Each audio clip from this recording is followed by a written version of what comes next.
Hello everyone, welcome to my channel.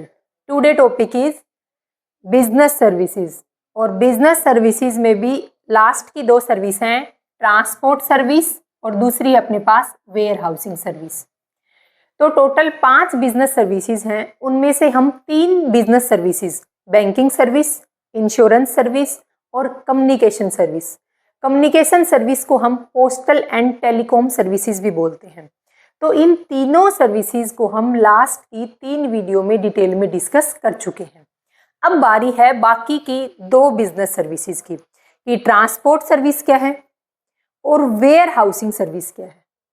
और इसके साथ ही इस वीडियो में हम एक छोटा सा टॉपिक और डिस्कस करेंगे कि टेक्नोलॉजी का बिजनेस के ऊपर क्या इम्पैक्ट हुआ है। अब टेक्नोलॉजी का मतलब क्या है?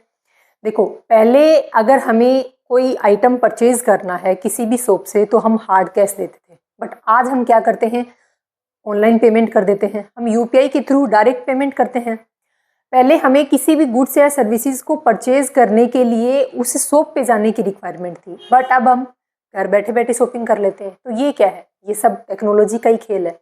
तो ये देखेंगे कि टेक्नोलॉजी का बिजनेस के ऊपर क्या इम्पैक्ट हुआ है। फर्स्ट ऑफ ऑल अपन देखते हैं कि ट्रांसपोर्ट सर्विस का मतलब क्या है। देखो, ट्रांसपोर्ट सर्विसेज क्या होती है? ये वो सर्विसेज हैं, ये वो एक्टिविटी हैं जिनके थ्रू या तो गुड्स या तो इंडिविजुअल एक जगह से दूसरी जगह उनका मूवमेंट पॉसिबल हुआ। यानी ट्रांसपोर्ट सर्विस वो सर्विसेज हैं, वो एक्टिविटी हैं जिनके थ्रू या तो गुड्स या तो इंडिविजुअल, यानी कि गुड्स या इंडिविजुअल यानी फिजिकल यूनिट का एक जगह से दूसरी जगह क्या है मूवमेंट पॉसिबल हुआ है, उन सर्विसेज को बोलते हैं ट्रांसपोर्ट सर्विस। अब मीन्स ऑफ ट्रांसपोर्ट कई हैं, जैसे मान लो आपको एक जगह से दूसरी जगह, एक सिटी से दूसरी सिटी जाना है, तो आप किसकी मदद लोगे? आप कार से भी जा सकते हो, बस से भी जा सकते हो, ट्रेन से भी जा सकते हो। तो मोड कोई भी हो सकता है, लेकिन ट्रांसपोर्ट सर्विस का मतलब क्या है कि ये वो सर्विसेज हैं जो फिजिकल यूनिट को एक जगह से दूसरी जगह पहुंचाने में बिजनेस की मदद करती है। अब हम एग्जांपल लेते हैं, जैसे कि हमने फैक्ट्री एस्टेब्लिश की है हरियाणा के अंदर। अब हरियाणा के अंदर हमने इस मार्कर की मैन्युफैक्चरिंग करने की फैक्ट्री को एस्टेब्लिश कर दिया। अब इस मार्कर को बनाने के लिए रॉ मटेरियल की रिक्वायरमेंट होगी। रॉ मटेरियल हम कहाँ से मंगाएंगे? एक सप्लायर है और सप्लायर है राजस्थान के अंदर। हम राजस्थान से रॉ मटेरियल हरियाणा में मंगवाते हैं। अब रॉ मटेरियल खुद पैदल चल के तो नहीं आएगा, उसके लिए किसी न किसी साधन की तो रिक्वायरमेंट होगी। या तो हम ट्रक से मंगवाएंगे, या तो हम बाई ट्रेन मंगवाएंगे, या फिर किसी भी अदर मोड को यूज करके हम इस रॉ मटेरियल को राजस्थान से हरियाणा लाने के लिए किसकी मदद लेंगे? इस ट्रांसपोर्ट की मदद लेंगे। मान लो फैक्ट्री के अंदर इन मार्कर की मैन्युफैक्चरिंग की, और मैन्युफैक्चरिंग करने के बाद अब फैक्ट्री के अंदर स्टोर करके तो नहीं रखेंगे, हमें तो बिजनेस करना है। अब क्या करेंगे? अब सेल करने के लिए मार्केट में निकालेंगे। अब यहां से मार्कर खुद तो नहीं जाएगा मार्केट में, प्रोडक्ट को उसके मैन्युफैक्चरिंग प्लेस से मार्केट तक यानी कस्टमर तक ले जाने के लिए भी ट्रांसपोर्ट की रिक्वायरमेंट होगी। तो ट्रांसपोर्ट क्या दे रखा था कि गुड्स हो चाहे इंडिविजुअल हो, उसको एक जगह से दूसरी जगह ले जाने में जो मदद करता है, जो सर्विस प्रोवाइड करता है, उन सर्विसेज को ट्रांसपोर्ट सर्विस बोलते हैं। अब ये सिर्फ नॉलेज के लिए है, क्वेश्चन यहां से पुट नहीं होता, इतने से इतने में कोई क्वेश्चन पुट नहीं होता। सिर्फ आपको ये बताया गया है कि ट्रांसपोर्ट सर्विस का मीनिंग क्या है। जो क्वेश्चन बनते हैं वो ये दोनों क्वेश्चन बनते हैं। देखो, मैंने क्वेश्चन लिखा इधर, which type of service. Direct ये क्वेश्चन पूछा जा चुका है कि ट्रांसपोर्ट सर्विस किस टाइप की सर्विस है। तो ट्रांसपोर्ट सर्विस है वो ऑक्सिलरी टू ट्रेड है, यानी ये एक बिजनेस सर्विस है। अब ये ऑक्सिलरी टू ट्रेड का मतलब क्या है? अब डायरेक्ट तो रट्टा नहीं लगाएंगे कि transport service auxiliary to trade है, ऑक्सिलरी टू ट्रेड है। देखो, समझो ऑक्सिलरी टू ट्रेड का मतलब क्या है। हमने पढ़ा था फर्स्ट चैप्टर में, जब हमने 11th क्लास की बिजनेस स्टडीज को स्टार्ट किया तो सबसे पहला चैप्टर था इंट्रोडक्शन ऑफ बिजनेस। उसमें हमने देखा था कि बिजनेस क्या होता है। बिजनेस होता है इंडस्ट्री और कॉमर्स दोनों का कॉम्बिनेशन। इंडस्ट्री जहां पर प्रोडक्ट बनते हैं और जहां पर प्रोडक्ट की बाइंग और सेलिंग होती है उसको कॉमर्स बोलते हैं। तो वो एक्टिविटी जिनमें गुड्स की मैन्युफैक्चरिंग होती है उसको इंडस्ट्रियल बोलते हैं, और वो एक्टिविटी जहां पर यहाँ पर बनी हुई गुड्स की सेलिंग करते हैं उसको कॉमर्स बोलते हैं। तो कॉमर्स को हमने फर्दर दो पार्ट में क्लासिफाई किया गया था। वो पार्ट कौन से थे? Trade and auxiliary to trade. इसे बताती हूँ, business is equal to industry and commerce. फिर हमने कॉमर्स को फर्दर दो पार्ट में क्लासिफाई किया। Commerce is equal to trade and auxiliary to trade. ये ऑक्सिलरी टू ट्रेड ही क्या कहलाती है? बिजनेस सर्विसेज कहलाती है। ऑक्सिलरी टू ट्रेड का मतलब है कि ये वो सर्विसेज हैं जो बिजनेस को स्मूथली तरीके से रन करने के लिए बिजनेस की मदद करती है। ऑक्सिलरी टू ट्रेड में कितनी सर्विसेज को इंक्लूड किया गया है? 5 बिजनेस सर्विसेज को इंक्लूड किया गया है। मैंने आपको पांचों बिजनेस सर्विस बता दी है। 3 हम लास्ट की 3 वीडियो में डिस्कस कर चुके हैं और 2 सर्विसेज को हम आज डिस्कस करेंगे। तो क्वेश्चन ये बनता है, एक बार फर्स्ट क्वेश्चन बनता है कि ट्रांसपोर्ट सर्विस किस टाइप की सर्विस है? वो ऑक्सिलरी टू ट्रेड सर्विस है। ये क्वेश्चन पूछा जा चुका है। सेकंड क्वेश्चन जो ये भी पूछा हुआ क्वेश्चन है, it remove the hindrance of. ये जो ट्रांसपोर्ट सर्विस है ये किस टाइप की बाधा को दूर करती है? हिंड्रेंस का मतलब है बाधा। ये बिजनेस की कौन सी बैरियर को दूर करती है? ये बिजनेस की प्लेस की बैरियर को दूर करती है। कैसे समझे? अब रट्टा लगाने की जरूरत नहीं है कि प्लेस की हिंड्रेंस को दूर कौन करेगा? ट्रांसपोर्ट सर्विस नहीं। देखो, गुड्स कहाँ चाहिए था? हमें रॉ मटेरियल चाहिए था फैक्ट्री में। अब इस प्लेस से, राजस्थान से हरियाणा में, इस प्लेस से इस प्लेस तक गुड्स लाने के लिए हमारी मदद किसने की थी? ट्रांसपोर्ट सर्विसेज ने। गुड्स बनकर तैयार हो गया, उसको मार्केट तक पहुंचाने के लिए, यानी इस प्लेस से इस प्लेस तक गुड्स ले जाने के लिए मदद किसने की है? इसी ट्रांसपोर्ट सर्विस ने की। तो डायरेक्ट क्वेश्चन जो बन रहा है कि प्लेस की हिंड्रेंस को दूर कौन करता है? ट्रांसपोर्ट सर्विस करती है। अब आपको मैं पांचों सर्विस को एक बार फिर से रिवाइज कराऊंगी इस कंसेप्ट के पॉइंट ऑफ व्यू से। देखो, अगर आपसे क्वेश्चन पूछा जाता है कि अगर आपके पास पैसे की बाधा है तो आप कौन सी सर्विसेज यूज करोगे? Banking service. अगर आपको रिस्क लग रहा है बिजनेस में तो आप किस सर्विस को यूज करोगे? आप यूज करोगे इंश्योरेंस सर्विस को। अगर आपने प्रोडक्ट बना दिया, नया प्रोडक्ट लॉन्च कर दिया, नया प्रोडक्ट सिर्फ फैक्ट्री में बना दिया, यानी पब्लिक अनअवेयर है उस प्रोडक्ट से, तो कौन सी सर्विसेज को यूज करोगे? कम्युनिकेशन सर्विसेज को। नेक्स्ट आती है, अगर आपने क्या है, अगर बाधा आ रही है प्लेस की, यानी सामान को एक जगह से दूसरी जगह पहुंचाने की जो दुविधा है, जो बाधा है, उसको दूर कौन करेगा? Transport service. और लास्ट है वेयर हाउसिंग सर्विस। आपने क्या कर लिए? दनादन गुड्स बना के और फैक्ट्री में स्टोर कर दिया और उनकी सप्लाई अलग अलग सिटी के अंदर कर दी जहां पर उनकी डिमांड है। अब ये तो है नहीं कि मान लो आपने हरियाणा से इस मार्कर की मैन्युफैक्चरिंग की और मान लो आपने दिल्ली को भी, दिल्ली में आपके कस्टमर तो होंगे इस मार्कर के, आपने वहां भी गुड्स भेज दिया। आपने 1000 यूनिट भेज दी, 1000 मार्कर भेज दिए। अब जाते ही तो 1000 मार्कर सेल नहीं होंगे, उनको रखने के लिए भी तो जगह चाहिए ना। तो क्वेश्चन जो बनता है कि अगर स्टोरेज की दिक्कत आती है, अगर टाइम की दिक्कत आती है, टाइम अगर क्वेश्चन पूछा जाएगा वेयर हाउसिंग के रिगार्डिंग, क्या पूछा जाएगा? हिंड्रेंस ऑफ स्टोरेज या फिर हिंड्रेंस ऑफ टाइम, उसको दूर कौन करेगा? Warehousing service. यानी आपका टाइम खराब नहीं होना चाहिए, मतलब आपके पास सामान नहीं है, इस वजह से क्या हो गया? आपके बिजनेस को लॉस हो गया, उस सर्विस को दूर कौन करेगा? Warehousing service. क्योंकि अगर आपके गोडाउन के अंदर गुड्स रखा हुआ है, जैसे ही मार्केट में डिमांड होगी आप तुरंत सप्लाई कर दोगे, तो ये बाधा दूर हो जाएगी। तो ये हम डिटेल में बाद में डिस्कस करेंगे, बट अभी इतना ध्यान रखना है, इस स्लाइड में हमने क्या पढ़ा है, इन शॉर्ट 1 मिनट के अंदर आपको रिवाइज कराऊं तो ट्रांसपोर्ट सर्विस वो एक्टिविटी है जिनसे फिजिकल यूनिट का एक जगह से दूसरी जगह मूवमेंट पॉसिबल हुआ। क्वेश्चन जो बनता है कि ट्रांसपोर्ट सर्विस किस टाइप की सर्विस है? Auxiliary to trade. ट्रांसपोर्ट जो सर्विस है वो कौन सी हिंड्रेंस को दूर करती है? वो करती है प्लेस की बाधा को दूर करती है। अब देखो आगे,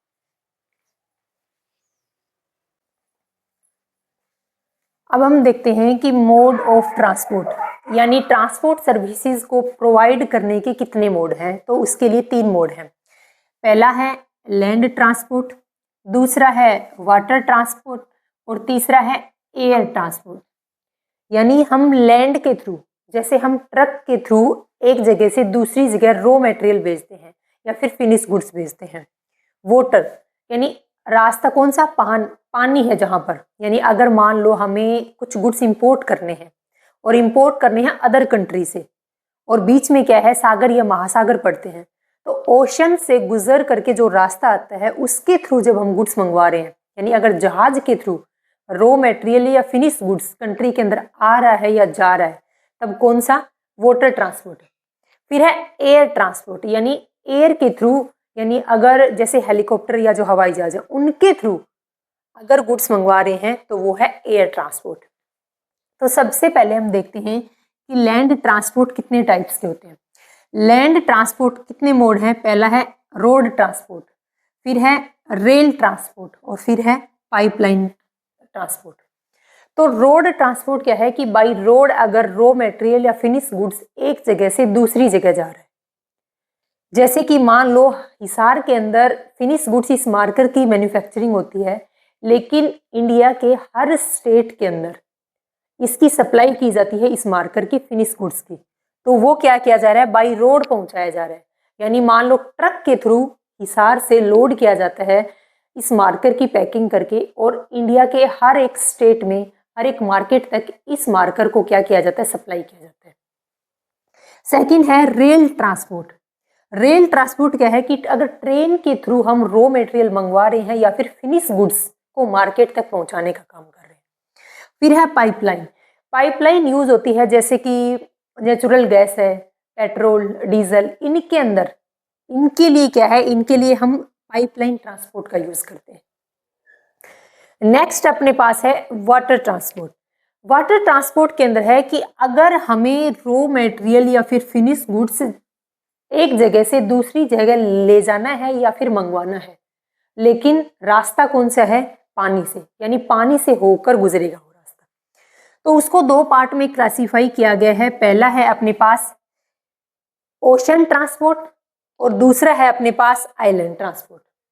ओशन ट्रांसपोर्ट को अपन हम पहले समझेंगे। देखो, ओशन ट्रांसपोर्ट का मतलब है कि अगर हम यूज्ड फॉर इंटरनेशनल ट्रेड के लिए, अगर हम अदर कंट्री से रॉ मटेरियल मंगवा रहे हैं या फिर फिनिश गुड्स वहां पर भेज रहे हैं, यानी अदर कंट्री के साथ ट्रेडिंग करने के लिए हम जिस मोड का यूज करते हैं, जिस ट्रांसपोर्ट का यूज करते हैं, उसको बोलते हैं ओशन ट्रांसपोर्ट। ये क्वेश्चन पूछा जा सकता है, क्योंकि देखने में क्या है, आइलैंड ट्रांसपोर्ट क्या है कि आइलैंड ट्रांसपोर्ट सिर्फ और सिर्फ यूज होता है विद इन कंट्री। अगर आप विद इन कंट्री ट्रेड कर रहे हो तो उसके लिए यूज करेंगे आइलैंड ट्रांसपोर्ट।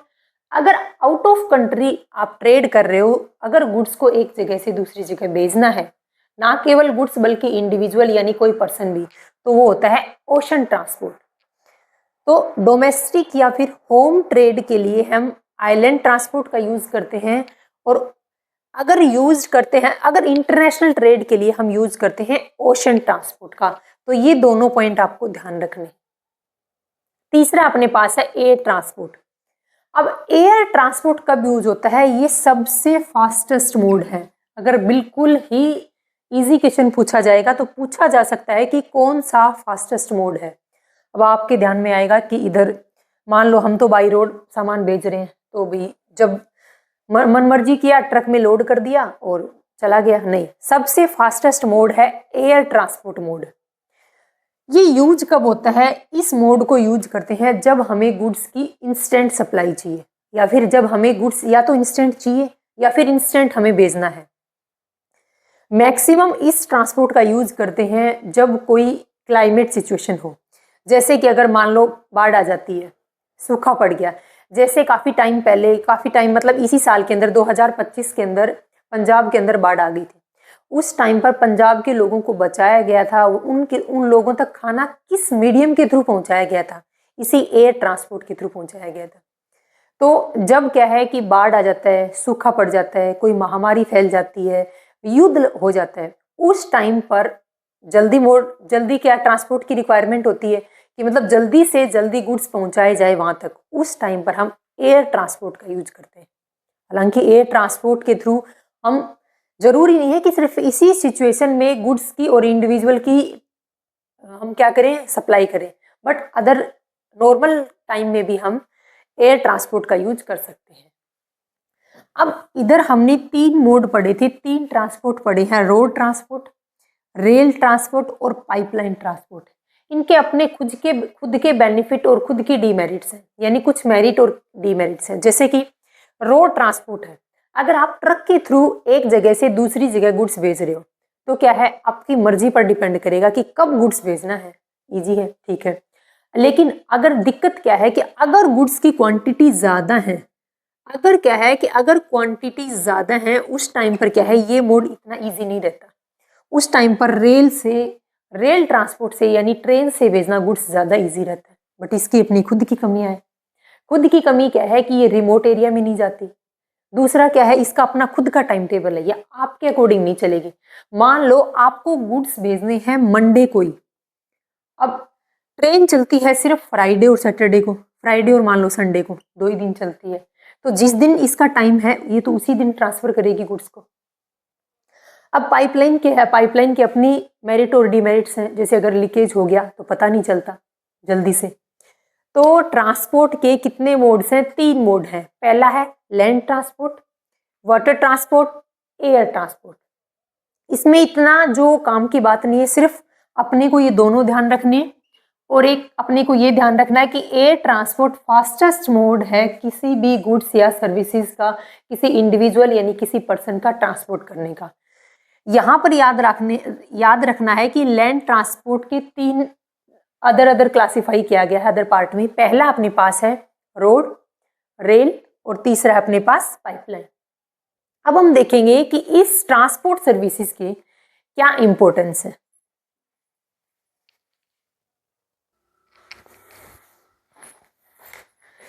नेक्स्ट पॉइंट अपने पास कि इंपॉर्टेंस ऑफ ट्रांसपोर्ट सर्विस, कि ट्रांसपोर्ट सर्विस की इंपॉर्टेंस क्या है, यानी ट्रांसपोर्ट सर्विस से फायदे क्या हुआ है। सबसे पहला है कि make raw material available to manufacturer. Manufacturer को रॉ मटेरियल अवेलेबल होता है तो किसके थ्रू, सिर्फ ट्रांसपोर्ट के थ्रू। जैसे गुड्स की मैन्युफैक्चरिंग कहाँ हो रही है, सिर्फ हिसार के अंदर। ये मार्कर कहाँ बनते हैं, हिसार में एक फैक्ट्री एस्टेब्लिश कर रखी है, वहाँ पर इस मार्कर की मैन्युफैक्चरिंग होती है। लेकिन रॉ मटेरियल कहाँ से आता है, रॉ मटेरियल आता है राजस्थान से। तो राजस्थान से रॉ मटेरियल हिसार तक पहुँचा किसके थ्रू, इसी ट्रांसपोर्ट के थ्रू। सेकंड है make goods available to customer. Goods को हमने गुड्स की मैन्युफैक्चरिंग की और कस्टमर को अवेलेबल करवाया, यानी गुड्स को मैन्युफैक्चरिंग प्लेस से लेकर के कस्टमर तक पहुंचाने का काम, यानी मार्केट तक पहुंचाने का काम किसने किया है, ट्रांसपोर्ट ने किया है। एनहांस स्टैंडर्ड ऑफ लिविंग, इसका मतलब क्या है कि हम इस हिसार वाली फैक्ट्री के अंदर इस मार्कर की मैन्युफैक्चरिंग कर रहे हैं। हम एक ही रेड कलर का मार्केट 3 क्वालिटी के अंदर बनाते हैं, ए, बी और सी। एक ए क्वालिटी का मार्कर बनता है, सेम रेड कलर का मार्कर है, जिसकी प्राइस कितनी है, 100 रुपये पर मार्कर। दूसरा है 80 रुपये पर मार्कर, और तीसरा बनता है 30 रुपीज़ पर मार्कर। अब ये देखो यहाँ पर क्वालिटी का फर्क है, यहाँ पर क्वालिटी का फर्क है। यहाँ पे क्या बोला गया है कि enhance of standard of living, यानी जिन पर्सन्स को जिस क्वालिटी के प्रोडक्ट की रिक्वायरमेंट है, हम उन्हीं लोगों को, उन पब्लिक को, उस मार्केट को उनकी रिक्वायरमेंट के अकॉर्डिंग अलग अलग क्वालिटी के प्रोडक्ट अवेलेबल कराकर उनकी जो नीड है उसको सेटिस्फाई करते हैं। फिर है facilitate large scale production at low cost. जितनी ज़्यादा हम यूनिट का प्रोडक्शन करेंगे उतनी ही कॉस्ट कम होती चली जाएगी। लार्ज स्केल में हमने क्या किया, रॉ मटेरियल मंगवाया और उतनी ही ज़्यादा क्वांटिटी का प्रोडक्शन किया, और जितनी ज़्यादा क्वांटिटी बनेगी उतना ही पर यूनिट कॉस्ट कम होती चली जाएगी। फिर क्या है कि क्रिएशन ऑफ एम्प्लॉयमेंट, जितनी ज़्यादा यूनिट का प्रोडक्शन करेंगे तो एम्प्लॉयमेंट भी, तो रोज़गार भी तो उतना ही बढ़ेगा। अगर मान लो पहले एक फैक्ट्री के अंदर सिर्फ एक मशीन लगी हुई थी, मार्केट के अंदर इस मार्कर की डिमांड ज़्यादा हुई, हमने उस फैक्ट्री के अंदर 3 मशीन और लगा दी। इन 3 मशीन पर काम करने वाले कम से कम 3 लोगों की रिक्वायरमेंट और हुई, तो एम्प्लॉयमेंट बढ़ा, रोजगार बढ़ा कि नहीं बढ़ा, यस। नेक्स्ट है help in labour mobility. Labour mobility का मतलब क्या है कि लेबर मोबिलिटी का मतलब है कि मूव करना। जैसे जैसे कि नेपाल एक कंट्री है, अंडर डेवलप्ड कंट्री है लगभग, मतलब डेवलपिंग कंट्री मान लो चलो। तो नेपाल के काफ़ी लोग इंडिया के अंदर आते हैं काम करने के लिए। तो किसके थ्रू ये पॉसिबल हुआ है? वो हुआ है ट्रांसपोर्ट के थ्रू। ट्रांसपोर्ट के थ्रू ना केवल गुड्स बल्कि पर्सन्स भी, यानी फिजिकल यूनिट की बात होती है। फिजिकल यूनिट में गुड्स भी आता है, पर्सन भी आते हैं। क्या करते हैं, एक जगह से दूसरी जगह आते हैं। जैसे नेपाल से कुछ लोग इंडिया के अंदर काम करने आते हैं, अपनी जीविका कमाने के लिए आते हैं। तो हेल्प मिलती है किसमें, लेबर मोबिलिटी के अंदर। अगर लेबर को नेपाल से इंडिया आना है तो ये ट्रांसपोर्ट के थ्रू ही तो आएंगे, वो किसी न किसी मीडियम के थ्रू आएंगे, बाय बस, बाय ट्रेन, बाय एयरप्लेन, किसी न किसी मोड के थ्रू तो आएंगे। फिर है help in bringing nation together. Nations को एक साथ जोड़ने का काम कौन करेगा, ये ट्रांसपोर्ट सर्विस करेगी। ट्रांसपोर्ट सर्विस कैसे करेगी, मान लो पहले इंडिया 1991 से पहले, यानी जब तक एलपीजी नहीं आया था, एलपीजी यानी लिबरलाइजेशन, प्राइवेटलाइजेशन और ग्लोबलाइजेशन से पहले इंडिया अदर कंट्री के साथ इतना ट्रेड नहीं करती थी। 1991 के बाद इंडिया के अंदर एलपीजी आया, लिबरलाइजेशन, प्राइवेटलाइजेशन और ग्लोबलाइजेशन। तो लिबरलाइजेशन की वजह से क्या किया, गवर्नमेंट ने जो रूल रेगुलेशन लगा रखे थे, जो बाउंडेशन लगा रखी थी कि इंडिया की कंट्री बाहर बिजनेस नहीं कर सकती और बाहर की कंपनियां इंडिया के अंदर बिजनेस नहीं कर सकती। तो ये जो बाउंडेशन लगे थे, ये जो बैरियर लगा रखे थे, इन बैरियर को रिमूव कर दिया था। उसके बाद क्या हुआ था, बाहर की फॉरेन कंपनियां इंडिया के अंदर इन्वेस्ट करने लगी और इंडिया बाहर इन्वेस्ट करने लगी। इससे क्या हुआ, इससे ट्रेड बढ़ा है। दो या दो से ज़्यादा नेशंस के बीच जो रिलेशन नहीं थे, जो हम अननोन थे अदर कंट्री से, उनके साथ भी क्या है, अच्छे रिलेशन बने हैं। किसके थ्रू, सिर्फ और सिर्फ बिजनेस के थ्रू। और ये सब पॉसिबल किसके थ्रू हुआ है, ये सब पॉसिबल हुआ है सिर्फ और सिर्फ ट्रांसपोर्ट के थ्रू। तो ट्रांसपोर्ट सर्विसेज की क्या इंपॉर्टेंस है, सबसे पहले क्या है कि रॉ मटेरियल गोडाउन तक पहुंचाने का काम ट्रांसपोर्ट करेगा। गोडाउन में जिन गुड्स को बना है उन गुड्स की सप्लाई कस्टमर तक पहुंचाने का काम कौन करेगा, ट्रांसपोर्ट करेगा। स्टैंडर्ड ऑफ लिविंग एनहांस होगी, कैसे, हर पर्सन को उसकी नीड के अकॉर्डिंग हर क्वालिटी का प्रोडक्ट अवेलेबल कराया जाएगा। कौन कराएगा, यही ट्रांसपोर्ट कराएगा। फिर क्या है, फैसिलिटी, लार्ज स्केल का प्रोडक्शन करेंगे, उससे पर यूनिट कॉस्ट कम आएगी। फिर क्या है कि क्रिएशन ऑफ एम्प्लॉयमेंट, जितनी ज़्यादा यूनिट का प्रोडक्शन करेंगे उतने ही ज़्यादा लेबर की रिक्वायरमेंट होगी, उतना ही ज़्यादा प्रोडक्शन होगा, उतनी ही ज़्यादा एम्प्लॉयमेंट बढ़ेगी, रोजगार बढ़ेगा। फिर क्या है कि लेबर की मोबिलिटी पॉसिबल हुई है। अगर लेबर को एक कंट्री से दूसरी कंट्री जाना है, एक स्टेट से दूसरे स्टेट में जाना है, जैसे कि हरियाणा के अंदर, पंजाब के अंदर जब फसल कटने का टाइम होता है, उस टाइम पर बिहार से काफ़ी लेबर आती है और वो क्या है, वो काम करने आते हैं हरियाणा और पंजाब में जिस टाइम पर फसल कटाई का टाइम होता है। तो ट्रांसपोर्ट के थ्रू ही तो वो बिहार से हरियाणा या पंजाब जाते हैं। फिर क्या है कि help in bringing Nations together, काफ़ी नेशंस को आपस में रिलेशन बेस्ट होते हैं बिजनेस के थ्रू और इसी ट्रांसपोर्ट सर्विस के थ्रू। ये हमने डिस्कस किया है अभी कि ट्रांसपोर्ट सर्विसेज क्या हैं, ट्रांसपोर्ट सर्विसेज के मोड क्या हैं, यानी उसके तरीके क्या थे। लैंड ट्रांसपोर्ट था, वाटर ट्रांसपोर्ट था और एयर ट्रांसपोर्ट था। फिर हमने डिस्कस किया कि इस ट्रांसपोर्ट सर्विस की क्या इम्पोर्टेंस है। अब हम जो लास्ट सर्विस है वो डिस्कस करते हैं, वेयर हाउसिंग सर्विस।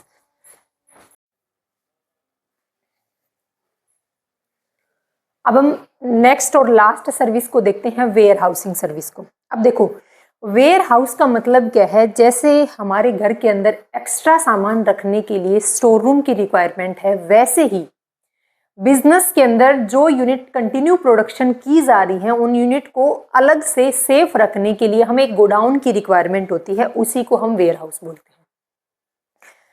तो वेयर हाउसिंग सर्विसेज क्या है कि goods are held in stock, यानी हमारी फैक्ट्री के अंदर जो गुड्स, जो सर्विसेज कंटिन्यू प्रोड्यूस की जा रही हैं उनको क्या कर रहे हैं, हम स्टॉक में रख रहे हैं।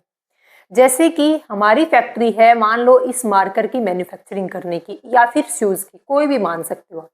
हम मार्कर का एग्जांपल लेते हैं कि ये मार्कर बनाती है हमारी फैक्ट्री। तो मार्कर जब मार्केट में डिमांड होगी, क्या उसी टाइम पर फैक्ट्री मार्कर की मैन्युफैक्चरिंग करेगी? नहीं, मार्कर की मैन्युफैक्चरिंग तो साल भर चलती रहेगी। लेकिन मान लो कि कोई टाइम ऐसा आता है कि मान लो जैन, फेब और मार्च स्टार्टिंग के 3 महीने में काफ़ी डिमांड रहती है, या फिर बच्चों की जब छुट्टियां आती हैं जून में मई में, उस टाइम पर क्या है मार्कर की डिमांड कम हो जाती है। तो क्या फैक्ट्री मार्कर बनाना बंद कर देती है? नहीं, फैक्ट्री मार्कर तो कंटिन्यू बना रही है, लेकिन क्या कर देगी, उसको स्टॉक कर लेगी। तो स्टॉक करने के लिए हमें किसी गोडाउन की रिक्वायरमेंट है, किसी होल की रिक्वायरमेंट है, उसी को क्या बोलते हैं, warehousing service. Second point इसका और है, हमने इस मार्कर की मैन्युफैक्चरिंग करी है, मान लो हिसार की किसी कंपनी के अंदर, हिसार में हमने एक फैक्ट्री लगा रखी है, वहां पर इस मार्कर की मैन्युफैक्चरिंग होती है। तो क्या सिर्फ हिसार की मार्केट में ही ये मार्कर की डिमांड है? इस मार्कर की डिमांड तो ऑल ओवर कंट्री के अंदर है, पूरी कंट्री के अंदर इस मार्कर की डिमांड है। तो हिसार के अंदर जो फैक्ट्री एस्टेब्लिश कर रखी है, वो अपनी प्रोडक्ट को सभी मार्केट के अंदर क्या करती है, सप्लाई करती है। तो क्या हिसार से किसी भी अदर मार्केट में, मान लो दिल्ली के मार्केट में इस मार्कर की डिमांड होती है कि भी इतने मार्कर चाहिए, तो क्या हिसार से दिल्ली इंस्टेंट मार्कर पहुंचा देंगे? नहीं। तो कंपनी क्या करती है, अपने मार्कर की जहां पर डिमांड है वहां पर क्या करती है, सप्लाई करती रहती है। और सप्लाई जहां पर मान लो दिल्ली के अंदर है, महाराष्ट्र के अंदर इस मार्केट की डिमांड है, तो दिल्ली और महाराष्ट्र के अंदर अपना एक गोडाउन बना देगी और वहां पर क्या कर लेगी, इन मार्कर की कुछ यूनिट को वहां पर स्टोर करके रख लेंगे कि जैसे ही मार्केट में डिमांड होगी उसी तुरंत क्या कर देंगे, सप्लाई कर देंगे। सॉरी। तो वेयर हाउसिंग सर्विसेज क्या है, ये बिजनेस को सपोर्ट करने वाली, बिजनेस को हेल्प करने वाली वो सर्विसेज हैं जो बिजनेस ने एक्स्ट्रा यूनिट का प्रोडक्शन किया है उसको क्या कर लेंगे, अपने पास होल्ड करके रख लेंगे।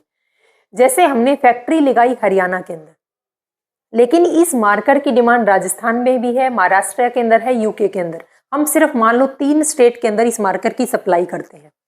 हमने यहाँ पर 1000 यूनिट की सप्लाई की, यहाँ पर हमने मान लो 1500 यूनिट की सप्लाई की और यहाँ पर 2000 यूनिट की सप्लाई कर दी। तो क्या जाते ही इतने मार्कर इंस्टेंट बिक जाएंगे मार्केट में? नहीं बिकेंगे। क्या करना पड़ेगा, कुछ मार्केट, इस 1000 में से 100 मार्कर तो मार्केट में उतार दिए सेल करने के लिए, बाकी के 900 मार्केट को हमने स्टोर करके रख लिया और उसके लिए हमें रिक्वायरमेंट हुई इस सर्विस की, इस वेयर हाउस की, इस गोडाउन की। तो ये वेयर हाउसिंग सर्विसेज क्या करती है, बिजनेस को हेल्प करती है स्मूथली तरीके से रन करने के लिए। स्मूथली तरीके से रन करने का नाम क्यों लिया मैंने, इस राजस्थान के मार्केट में डिमांड होगी, मान लो हमारा यहाँ गोडाउन नहीं था, यहाँ पर मान लो हमारा कोई गोडाउन नहीं था, कोई वेयर हाउस नहीं था, इस राजस्थान के मार्केट में इस मार्कर की डिमांड हुई कि इंस्टेंट हमें 100 मार्कर चाहिए। अब हरियाणा से राजस्थान मार्कर आने में मान लो 3 दिन लग जाते हैं, तो 3 दिन में डिमांड तो कर रही है पब्लिक, बट कंपनी सप्लाई नहीं दे पा रही। उस वजह से क्या कंपनी को लॉस नहीं हुआ? इसी लॉस से बचने के लिए, इसी दुविधा, इसी बाधा से बचने के लिए बिजनेस क्या करता है, अपना एक गोडाउन ओपन कर लेता है और गोडाउन ओपन करके वहां अपने कुछ यूनिट्स को यहाँ पर स्टोर कर लेगा। जैसे ही मार्केट के अंदर डिमांड होगी उनकी तुरंत सप्लाई कर देगा। तो ये सिर्फ समझाने की बात थी। जहां से क्वेश्चन पुटअप होता है वो क्वेश्चन है, वो ये पॉइंट है कि it remove the hindrance of time and storage. ये क्वेश्चन बन चुका है कि वेयर हाउसिंग सर्विस किस टाइप की बाधा को दूर करती है, यानी बिजनेस की ऐसी कौन सी हिंड्रेंस है, ऐसी कौन सी बाधा है जो वेयर हाउसिंग सर्विस दूर करती है। वो है टाइम की बाधा, वो है स्टोरेज ऑफ गुड्स। अब टाइम लग गया, हरियाणा से राजस्थान आने में 3 दिन लग गए, टाइम की बाधा आ गई।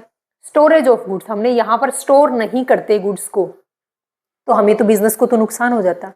तो वेयर हाउसिंग सर्विस से जो क्वेश्चन पूछा जा सकता है कि कौन सी सर्विसेज है जो टाइम की हिंड्रेंस को दूर करती है, कौन सी सर्विसेज है जो स्टोरेज ऑफ गुड्स की जो हिंड्रेंस है, जो बाधा है, उसको दूर करती है, तो वो है वेयर हाउसिंग सर्विस। अब बात ही आती है कि क्या सभी बिजनेसमैन, क्या सभी कंपनियां अपने अपने वेयर हाउस रखती हैं, क्या किसी के वेयर हाउसेज यूज करती हैं। तो अब हम देखेंगे कि वेयर हाउस कितने तरीके के होते हैं। तो टाइप्स ऑफ वेयर हाउस को हमने कितनी कैटेगरी में क्लासिफाई किया है, 5 में। पहला है प्राइवेट वेयर हाउस। ये ऐसे वेयर हाउस हैं जो हर एक कंपनी, हर एक फैक्ट्री अपना बनाती है, यानी मेरा वेयर हाउस और मेरा ही सामान रखा रहेगा उस गोडाउन के अंदर। हरियाणा के अंदर हरियाणा के अंदर थी ये फैक्ट्री, इस फैक्ट्री ने अपना गोडाउन खोल दिया राजस्थान के अंदर।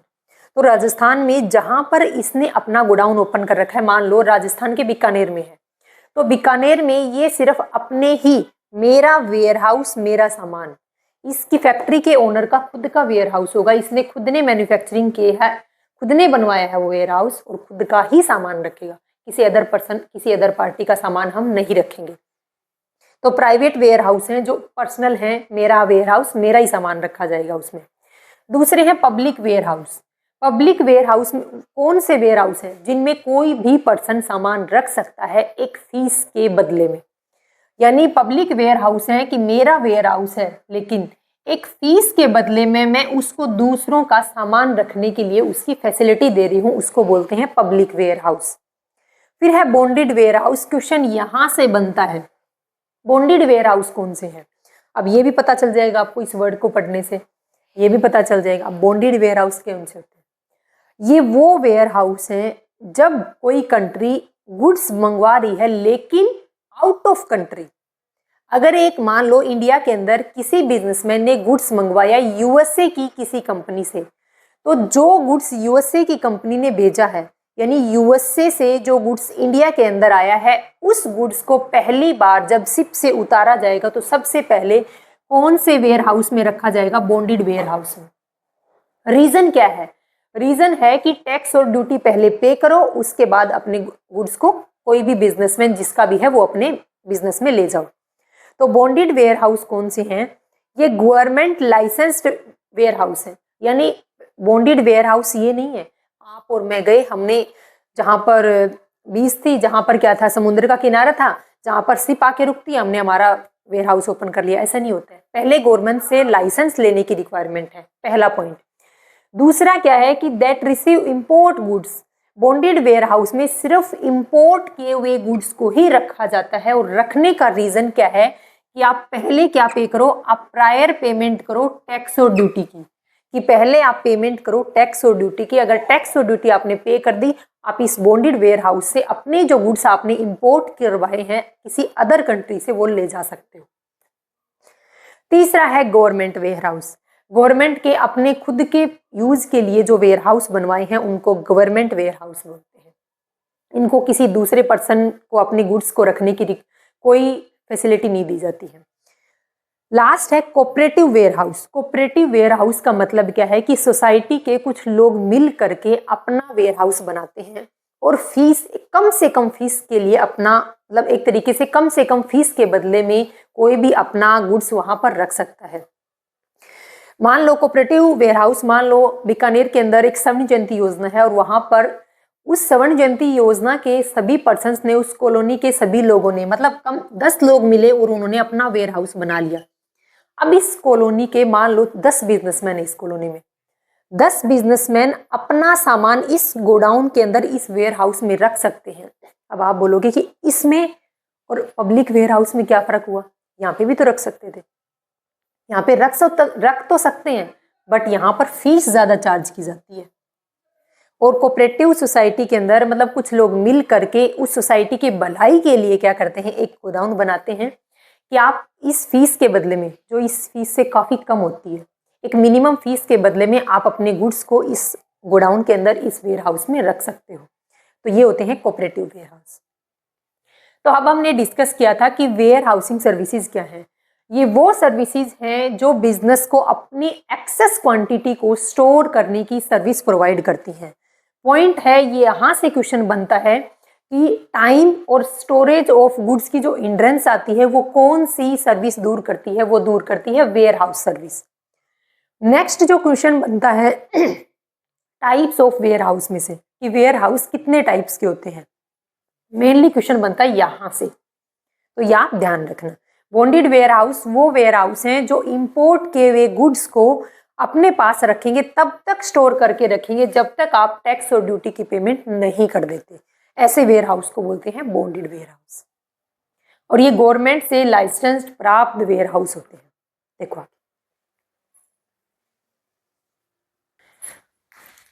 नेक्स्ट हम देखते हैं कि फंक्शन ऑफ वेयर हाउस, या फिर बोलते हैं कि इंपॉर्टेंस ऑफ वेयर हाउस क्या है।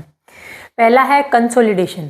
कंसोलिडेशन का मतलब क्या है कि मान लो अपने पास ये वेयर हाउस है, यहाँ पर अदर क्या है कि ये एक बिजनेसमैन है, ये एक बिजनेसमैन है और ये एक बिजनेसमैन है। ये कौन सा ये वेयर हाउस है? मान लो ये पब्लिक वेयर हाउस है। पब्लिक वेयर हाउस में कोई भी पर्सन एक मिनिमम फीस के मतलब जो रिक्वायरमेंट फीस है जो उसने निर्धारित कर रखी है उस वेयर हाउस के ओनर ने। तो पब्लिक वेयर हाउस के अंदर क्या होता है कि कोई भी बिजनेसमैन अपने गुड्स को रख सकता है एक फीस के बदले में। तो यहाँ पर क्या है, मान लो एक बिजनेसमैन था ए, एक बी और एक सी। इन तीनों बिजनेसमैन ने अपने गुड्स को यहाँ क्या कर लिया, कंसोलिडेट कर दिया, यहाँ पर स्टोर कर लिया। तो ये फंक्शन किसका है? वेयर हाउस का पहला फंक्शन है कि गुड्स को कंसोलिडेट कर लिया, एक जगह पर इकट्ठा कर लिया। सेकंड था कि ब्रेक द बल्क, बल्क में उसको छोड़ दिया। जब भी मार्केट में नीड होगी, इन बिजनेसमैन को लगा कि ए मार्केट, बी मार्केट और सी मार्केट, ये तीन मार्केट हैं और इन तीनों बिजनेसमैन का अलग अलग प्रोडक्ट था। एक का प्रोडक्ट है मान लो मार्कर, इसका प्रोडक्ट है पेन और इसका प्रोडक्ट है मान लो बैग।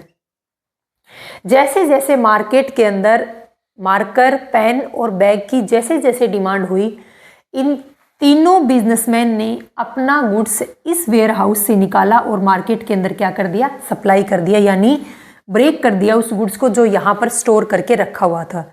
तो दोनों पॉइंट समझ आए। वेयर हाउस का पहला काम है गुड्स को कंसोलिडेट करना, यानी इकट्ठा करके रख लिया। जब भी मार्केट में डिमांड हुई तो उस गुड्स को क्या कर दिया, ब्रेक द बल्क, जो बल्क में गुड्स रखा हुआ था उसको छोड़ दिया मार्केट में। कौन? ये वेयर हाउस खुद तो नहीं छोड़ेगा, बल्कि बिजनेसमैन क्या करेंगे, जैसे ही मार्केट में डिमांड हुई गुड्स को वेयर हाउस से निकालेंगे और उसको क्या कर देंगे, मार्केट में सप्लाई कर देंगे। थर्ड है स्टॉक पिलिंग। अब ये स्टॉक पिलिंग का मतलब क्या है? देखो, स्टॉक पिलिंग का मतलब समझो। जैसे मान लो गन्ने से चीनी बनती है, तो गन्ने की जो फसल की जो कटाई होती है वो होती है लगभग दिसंबर से मार्च तक, हद से हद दिसंबर टू मार्च गन्ने की कटाई हो जाती है खेत से। अब इतने सारे गन्ने से एकदम तो चीनी नहीं बनाई जा सकती। चीनी का कंजम्पशन तो सारे साल के अंदर पूरे साल एक जैसा चलता रहता है, लेकिन गन्ना तो निकला है सिर्फ दिसंबर से जनवरी, फरवरी, मार्च में। तो क्या सिर्फ 3 महीने ही चीनी कंज्यूम करेंगे? क्या सिर्फ 3 महीने ही शुगर यूज होगी? नहीं, शुगर का कंजम्पशन तो सारे साल भर चलता रहेगा, पूरे साल भर शुगर की कंजम्पशन चलती रहेगी।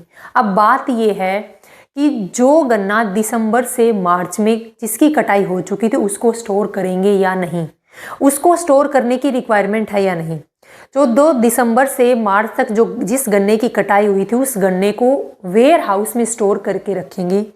जब तक स्टोर करके रखेंगे जब तक उस गन्ने को चीनी में कन्वर्ट नहीं करता जाएगा। जैसे जैसे गन्ने की चीनी में कन्वर्ट करते जाएंगे उसको वेयर हाउस से उठाते जाएंगे। तो स्टॉक पिलिंग का मतलब है कि जब जो सीजनल फ्रूट्स होते हैं, जो सीजनल गुड्स होते हैं, जैसे स्वेटर वगैरह हैं। अब स्वेटर आप गर्मियों में तो स्वेटर लेने नहीं जाओगे, अब सर्दियों में ही तो जाओगे स्वेटर लेने। उस टाइम तक सर्दियों का स्टॉक वो कहाँ रखा रहता है? वेयर हाउस में ही तो रखा रहता है। स्टॉक पिलिंग का मतलब है कि वो गुड्स हैं जिनकी हमें रॉ मटेरियल एक साथ बल्क में मिल जाता है, लेकिन धीरे धीरे उस रॉ मटेरियल को फिनिश गुड्स में कन्वर्ट किया जाता है। तो जब तक उसको फिनिश गुड्स में कन्वर्ट नहीं करते उसको कहाँ रखते हैं? उसको इसी वेयर हाउस के अंदर रखते हैं। इसको बोलते हैं स्टॉक पिलिंग। वैल्यू एडिड सर्विस है। अब वैल्यू एडिड सर्विस का मतलब है कि वेयर हाउस के अंदर हमने अदर कंट्री से, मान लो हमने चाइना से क्या किया, हमने चाइना से शूज़ की मैन्युफैक्चरिंग करवाई। वहाँ से हमने मान लो शूज़ बनवाए और वहाँ की कंपनी की हमने लेबलिंग नहीं करवाई, यानी हमने ब्रांड नेम अपना लगाना है इसके ऊपर। हमने सिर्फ क्या बनवाई है, चाइना से जूते की मैन्युफैक्चरिंग करवाई है, सिर्फ जूता बनवाया है। उस जूते को हमने चाइना से इंडिया में इंपोर्ट किया, इंपोर्ट करके उसको कहाँ रख दिया? बॉन्डेड वेयर हाउस में रख दिया। बात चल रही है यहाँ पर वैल्यू एडिड करने की। चाइना से जूता बनकर आया और उसको बॉन्डेड वेयर हाउस में रख दिया। बॉन्डेड वेयर हाउस में हमने क्या किया, वहाँ से उस जूते के ऊपर लेबलिंग, पैकेजिंग उसके ऊपर चेंज कर दिया। हालांकि लगाया ही नहीं था चाइना ने कोई लेबल, तो इंडिया की कंपनी ने क्या कर दिया, उस जूते के ऊपर अपना लेबल चिपका दिया, यानी अपनी कंपनी का नेम चिपका दिया। लेकिन हमने सस्ते रेट पर ये चाइना से बनवा लिया था। तो क्या हुआ, वैल्यू एडिड की हमने। किस चीज़ की वैल्यू एडिड की है कि जो गुड्स चाइना से बन करके इंडिया के बॉन्डेड वेयर हाउस में हमने रख दिए थे। वहाँ पर हमने क्या किया, उन शूज़ को निकाला और इंडियन कंपनी ने अपना लेबल उसके ऊपर लगाया और उसको मार्केट में बेचने के लिए निकाल दिया। तो क्या किया बॉन्डेड वेयर हाउस में, बॉन्डेड वेयर हाउस में वैल्यू एडिड की गई, यानी पैकेजिंग में यानी लेबलिंग में चेंज किया गया, उनकी दोबारा पैकिंग की गई। तो क्या हुआ है, वैल्यू एडिशन हुआ है। ऐसे ही होता है कि जैसे अगर हम डायरेक्ट फॉरेन से इंडिया के अंदर गाड़ियाँ मंगवाते हैं तो टैक्स ज़्यादा लगता है। तो क्या करवाते हैं, मान लो इंडिया की गवर्नमेंट ने पाबंदी लगा दी, बाउंडेशन लगा दिया कि फॉरेन कंट्री से इंडिया के अंदर गाड़ियाँ नहीं आएंगी। गवर्नमेंट ने बैन लगाया है गाड़ी के आने पर, गवर्नमेंट ने पार्ट्स के आने पर तो बैन नहीं लगाया। हमने क्या किया, अदर कंट्री से गाड़ी के पार्ट्स को मंगवा लिया और इंडिया के अंदर लाके उन पार्ट्स को क्या कर दिया, स्क्रू ड्राइवर के थ्रू कस दिया और गाड़ी बना दी। पार्ट्स तो बना लिए थे हमने फॉरेन कंट्री से और इंडिया के अंदर सिर्फ स्क्रूइंग का काम किया गया है। तो क्या वैल्यू एडिशन नहीं होगी इंडिया के अंदर आने के बाद? तो वेयर हाउस में हमने उन पार्ट्स को, गाड़ी के पार्ट्स को रखा और स्क्रू ड्राइवर के थ्रू हमने उन पार्ट्स को कस दिया और गाड़ी बनके तैयार होगी। तो वैल्यू एडिशन सर्विस कहाँ प्रोवाइड की जाती है, ये वेयर हाउस प्रोवाइड करता है। प्राइस स्टेबलाइजेशन का मतलब क्या है? देखो, प्राइस कैसे निर्धारित होती है? किसी भी प्रोडक्ट की प्राइस निर्धारित होती है डिमांड और सप्लाई के बेस पर। जितनी ज़्यादा डिमांड होगी उतनी ही ज़्यादा प्राइस होगी। जितनी ज़्यादा डिमांड होगी, मान लो मार्केट के अंदर डिमांड है 100 यूनिट की, लेकिन सप्लाई सिर्फ आ रही है, पहले आ रही थी मान लो 100 यूनिट की, फिर आ गई 90 यूनिट की, फिर आ गई मान लो 50 यूनिट। अब डिमांड तो 100 की ही है लेकिन सप्लाई सिर्फ 50 यूनिट की आ रही है। तो क्या आपको पता है, तो क्या डिमांड, प्राइस नहीं बढ़ेगी? प्राइस बढ़ेगी, क्योंकि सप्लाई सिर्फ 50 यूनिट की है और डिमांड कर रहे हैं 100 यूनिट की। तो इस प्रोडक्ट की प्राइस ऑटोमेटिक बढ़ जाएगी। तो प्राइस में स्टेबलाइजेशन का मतलब है कि अगर मान लो किसी प्रोडक्ट की प्राइस, किसी प्रोडक्ट की डिमांड किसी टाइम के लिए बिल्कुल कम हो गई, जैसे कि अभी सर्दियां चल रही हैं तो विंटर सीजन के अंदर स्वेटर की खूब डिमांड है, उसके बाद क्या है, धीरे धीरे कम हो जाएगी। तो प्राइस को स्टेबलाइज करने के लिए अगर किसी प्रोडक्ट की डिमांड काफ़ी हद तक बढ़ रही है या फिर काफ़ी हद तक क्या है, कम होती जा रही है, तो हम उस प्रोडक्ट को क्या कर लेंगे, स्टोर करेंगे। मार्केट में डिमांड ही नहीं है तो उस प्रोडक्ट को मार्केट से निकाल करके हम स्टोर करके रख लेंगे। कहाँ पर? वेयर हाउस में। जैसे ही उस प्रोडक्ट की डिमांड होगी हम वापस से सप्लाई कर देंगे। फाइनेंसिंग का मतलब क्या है? देखो, वेयर हाउसिंग के थ्रू, इस वेयर हाउस के थ्रू फाइनेंसिंग की फैसिलिटी मिलती है। ये क्या मतलब है? बॉन्डेड वेयर हाउस में हमने कौन सा गुड्स रखा था जो हमने फॉरेन कंट्री से इंपोर्ट किया था, तब तक उस गुड्स को जो फॉरेन कंट्री से इंपोर्ट किया गया बॉन्डेड वेयर हाउस में, उस गुड्स को तब तक रखेंगे जब तक कि जो एसेंशियल आपकी टैक्स और जो ड्यूटी थी, जब तक आपकी दोनों पे नहीं कर देते ना, तब तक इंपोर्ट किए हुए गुड्स को इस बॉन्डेड वेयर हाउस में ही रखेंगे। तो वेयर हाउस ने क्या काम किया था? फाइनेंस का काम भी किया था कि गवर्नमेंट को जो टैक्स और ड्यूटी आपने पे नहीं की वो पे करो, उसके बाद ही हम क्या करेंगे, बॉन्डेड वेयर हाउस से आपको गुड्स की सप्लाई कर देंगे। तो ये क्या है, ये वेयर हाउस के कुछ फंक्शन थे। अब हम डिस्कस करेंगे, एक छोटा सा पॉइंट है कि टेक्नोलॉजी का बिजनेस पर क्या इम्पैक्ट हुआ है। Impact of technology on business, ये छोटा सा पॉइंट है, उसको हम डिस्कस करते हैं।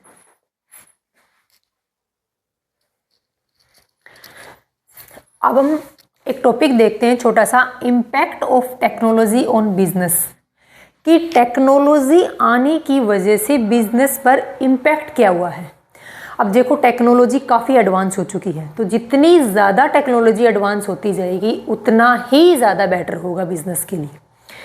तो सबसे पहला पॉइंट है ग्लोबलाइजेशन। ग्लोबलाइजेशन का मतलब है वैश्वीकरण। देखो, 1991 से पहले ग्लोबलाइजेशन नहीं था, यानी इंडिया के अंदर अगर कोई कंपनी किसी भी गुड्स की मैन्युफैक्चरिंग कर रही है तो सिर्फ वो सेल कहाँ करती थी, इंडिया के अंदर ही करती थी।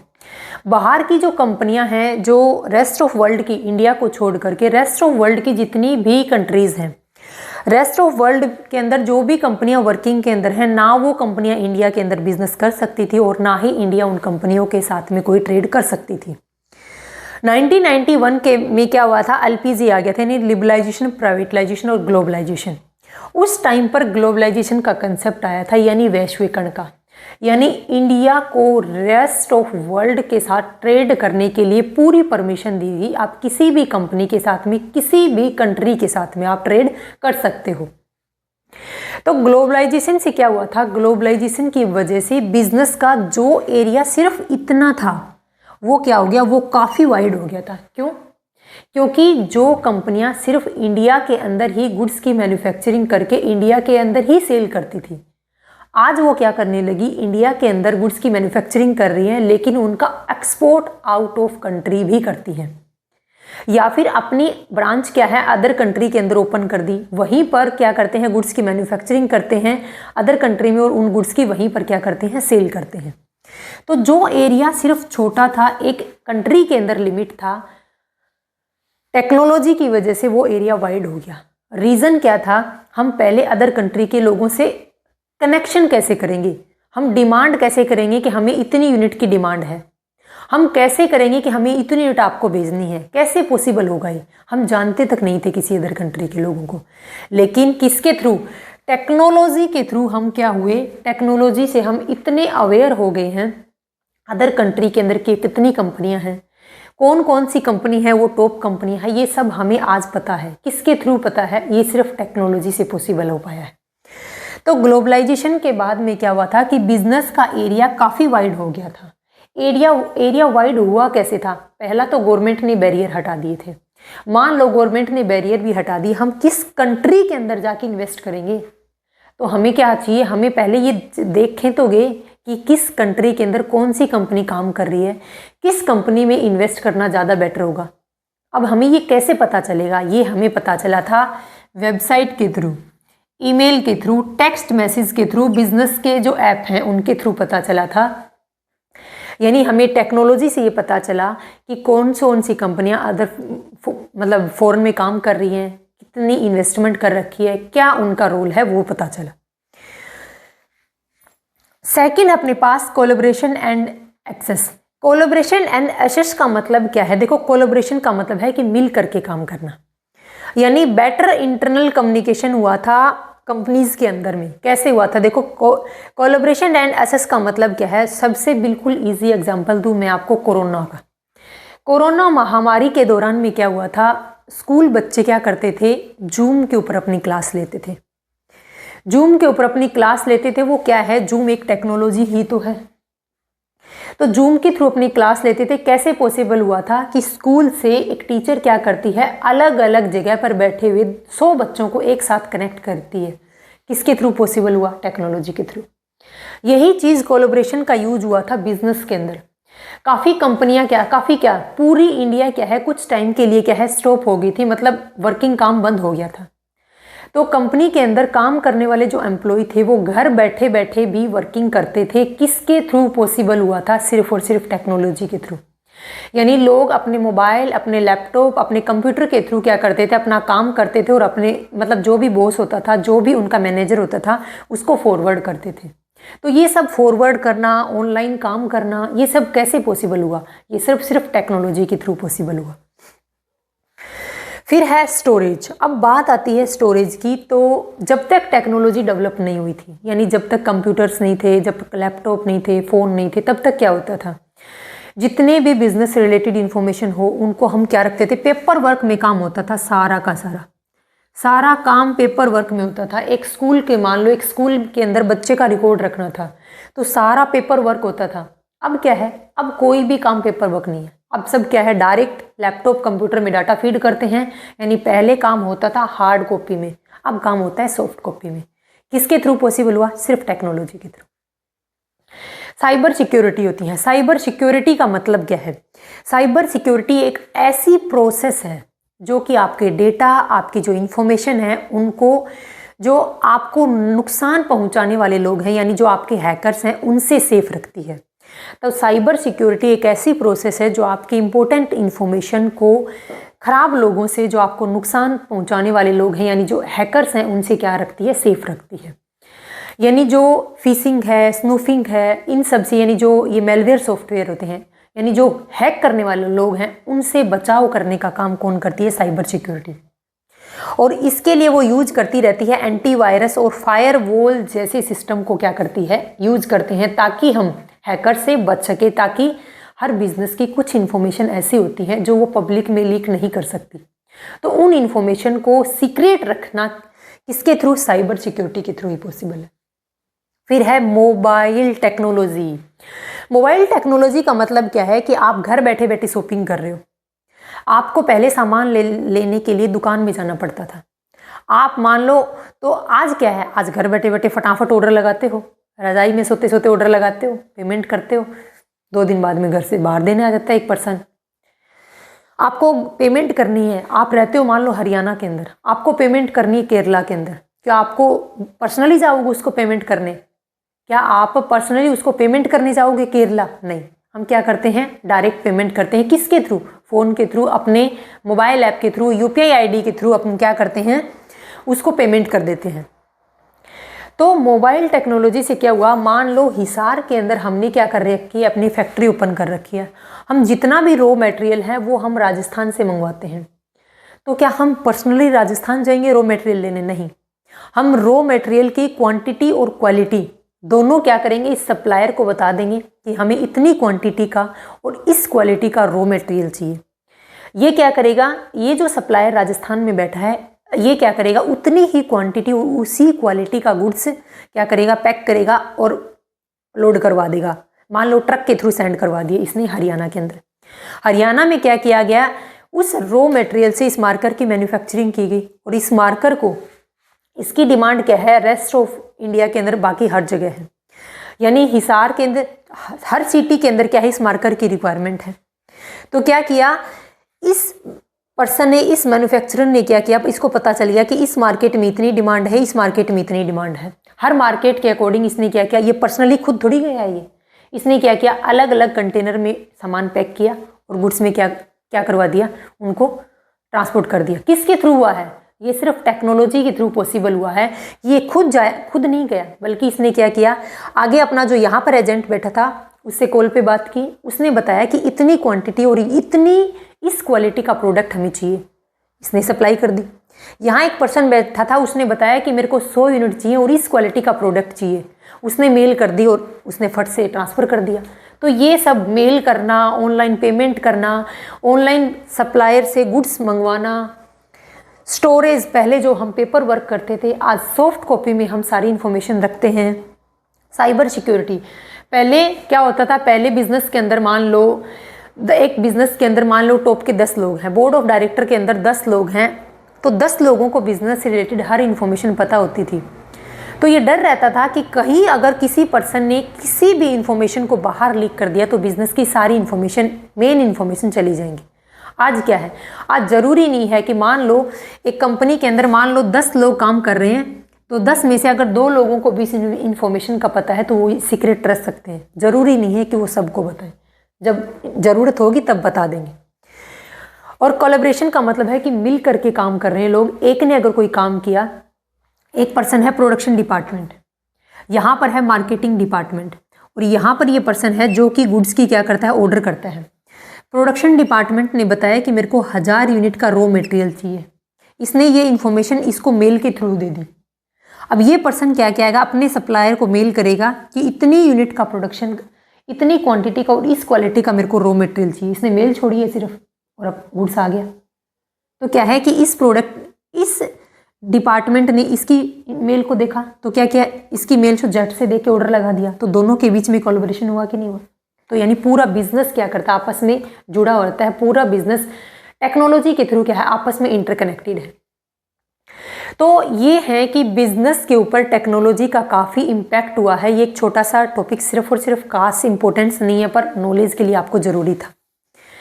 तो आज की वीडियो में हमने देखा बिजनेस सर्विसेज की लास्ट की 2 सर्विस थी, जो एक थी हमारे पास वेयर हाउसिंग सर्विस और एक है ट्रांसपोर्टेशन सर्विस, उसको हमने डिटेल में डिस्कस किया। और एक छोटा सा टॉपिक था कि टेक्नोलॉजी का बिजनेस के ऊपर क्या इम्पैक्ट है, उसको बताया। तो ये टॉपिक यहाँ पर अपना होता है फिनिश। Thank you.